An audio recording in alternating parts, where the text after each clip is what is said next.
It's Platt, back with another episode of Value Spirits, and the particular spirit we have today is Wild Turkey 101, the classic American bourbon.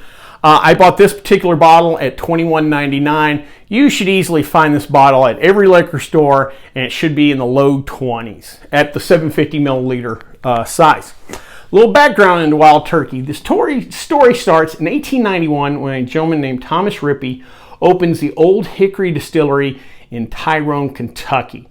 Now, Thomas ended up running the distillery till 1902 when he passed, and then Prohibition came along. But after Prohibition, his family reopened the distillery. Now, the distillery at the time was kind of unique, or especially considered today. They did not bottle any of their product. They just produced barrels, and they sold, the term they'll use in the business now is juice. They sold their juice to wholesalers who then would bottle it themselves, create whatever brand. Similar to kind of what MGP does today in the marketplace. And one of those buyers was Austin Nichols, which if you find older Wild Turkey bottles, you will see sometimes it said Austin Nichols Wild Turkey, or it'd have Austin Nichols somewhere on there. Obviously the Wild Turkey was the most prominent part, but Austin Nichols was one of those wholesalers. Now, where the story of Wild Turkey comes in was in 1940, one of their executives, a gentleman named Thomas McCarthy, took a few samples of his bourbons out to a turkey hunt, or a wild turkey hunt, with the boys. And he got such positive feedback, and his friends like, hey, you know, that turkey bourbon that we had, you know, that turkey trip, or that wild turkey bourbon, give us more of that. And so they'd gotten enough feedback at Austin Nichols that they decided in 1942 to release Wild Turkey, what we have here today. Now, oddly enough, for basically the first 30 years of the brand's history, Austin Nichols did not distill Wild Turkey. They actually were still wholesaling, and they were buying their juice from other places. Now, most of it was from the Rippey distillery, but not all of it. And they would bring it in, blend it, and bottle it as Wild Turkey.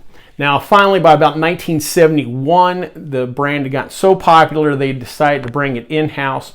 And the Rippeys had sold their distillery back in 1949, but Austin Nichols just thought it was so important to have that distillery, they ended up purchasing it from the new owners and renaming it the Wild Turkey Distillery. Thus, we have Wild Turkey today, and they fleshed out the brand over the years, you know, with Rare Breed.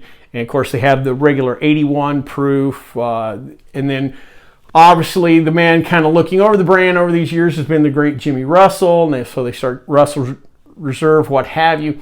But anyway, that's the story of Wild Turkey. Now, in 2009, currently they're owned by the Campari Group. And in 2009, that's when they were bought. Campari Group is one of these big international spirit conglomerates similar to Beam Suntory and, you know, companies like that. Pernod Ricard, which I think at one time might have had this brand.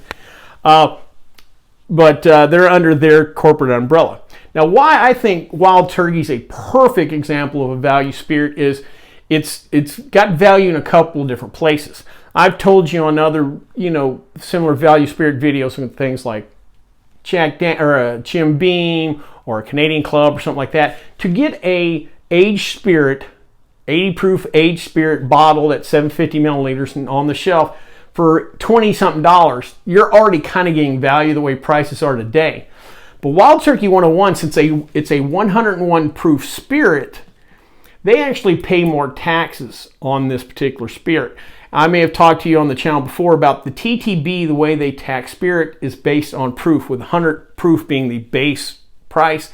If you come in at 80 or 90 proof, you pay 80% of that tax or 90% of that tax. Wild Turkey 101 pays 101% on the tax. So the fact that they've got an aged spirit in a bottle, 750 milliliter for the low 20s, and it's that higher proof with that additional tax is pretty impressive, to say the least. And that's why I think, again, this is a great value spirit. Well, with that being said, though, we're going to have to taste it to make sure.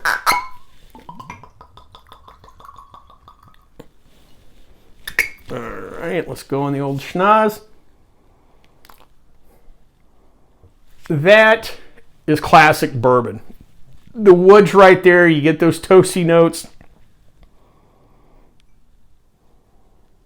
I mean, kind of reminds you of a dusty old bar, wooden bar somewhere. Maybe a fishing cabin, something like that. But not at 101 proof, though. It's not hot on the nose. Oddly enough, like you're not. You know, sometimes you could take a sniff of something, spirit-wise, and it'll just burn your nose. But that is not happening here. Let's go ahead and jump in.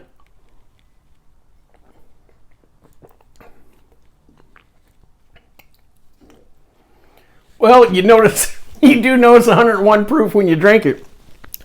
That being said, it's not that hot though, but it's got a little kick, and that means it's working.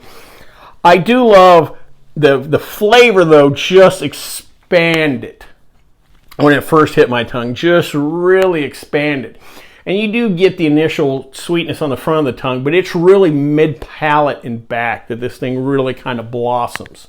For me, do the old Kentucky chew, as Fred Noah once told me about. Man, again, just on the nose, just the wood, those classic wood notes.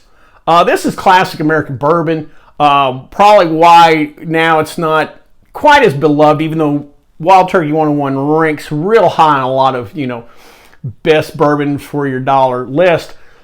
It's probably not as popular as now some of the wheated bourbons. Maker's Mark really did affect the bourbon market with those, wheaters. That being said, though, this is just classic American bourbon in a bottle, 101 proof. You get a little extra oomph. You don't water down those flavors. Again, because at 80 proof, and I've had the Wild Turkey 81, still a very good product. But it's a little watered down. You're not going to get quite that explosion of flavor. Man, this is just a really good quality product. Again, at $22 these days, pretty good value. Well, I hope you liked this video. If you did, please subscribe down below. Also, please like the video because it lets YouTube know we're putting out good content. If you have any questions, comments, concerns, or spirits that you would like to suggest, please leave them in the comment section. Or you can always contact me on the Twitter page. Well, until next time, bottoms up.